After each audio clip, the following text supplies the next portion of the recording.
AP assembly serious గా సాగుతోంది. అంతలో BJP MLA Vishnukumar Raju mic అందుకున్నారు. ఇక అంతే, సభ మొత్తం నవ్వులే నవ్వులు. అది కూడా స్పీకర్, సీఎం, డిప్యూటీ సీఎంలతో సహా. వైజాగ్ లో రుషికొండ ప్యాలెస్ గురించి తెలియని వారుంటారా చెప్పండి.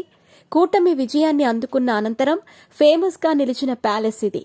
దీనికి కారణం ఎన్నికల ముందు వరకు అసలు ఈ ప్యాలెస్ దరిదాపుల్లోకి కూడా ఎవరికీ అనుమతి లేకపోవటమే. ఎన్నికల ఫలితాల అనంతరం ప్రభుత్వం మారగా రుషికొండ ప్యాలెస్ నిగ్గు తేల్చేందుకు మీడియాతో రంగప్రవేశం చేశారు టీడీపీ నేతలు. అందులో ప్రధానంగా సోషల్ మీడియా వేదికగా వార్తల్లో నిలిచింది ఏదో కాదు, అక్కడి అధునాతన టాయిలెట్.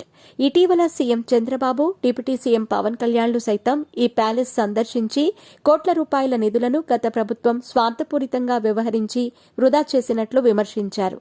అయితే తాజాగా ఈ ప్యాలెస్లోని టాయిలెట్ గురించి అసెంబ్లీ మార్మోగింది. అసెంబ్లీలో బీజేపీ ఎమ్మెల్యే విష్ణుకుమార్ రాజు మాట్లాడుతూ, ఏది ఏమైనా మాజీ సీఎం హుందాతనానికి రుషికొండ ప్యాలెస్ నిదర్శనమన్నారు. అందులో కూడా ప్యాలెస్లోని టాయిలెట్ మాత్రం ఎన్నో ప్రత్యేకతలు కలిగి ఉందని అనగానే సభ్యులంతా చిరునవ్వులు చిందించారు. ఈ టాయిలెట్ అక్షరాల 11,46,840 ధర పలికినట్టు తనకు తెలిసిందని, అలాగే వాష్ బేసిన్ ధర 2,61,500గా తెలిపారు.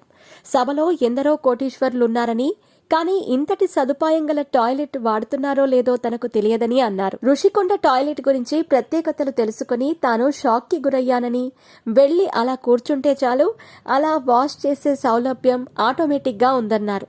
చేతులు కూడా అవసరం లేకుండా మంచి సౌలభ్యం ఉన్న టాయిలెట్ అంటూ విష్ణురాజు అనగానే స్పీకర్తో సహా అసెంబ్లీలో నవ్వులు విరబూశాయి. ఇలా మరోమారు రుషికొండ ప్యాలెస్ వార్తల్లో నిలిచింది.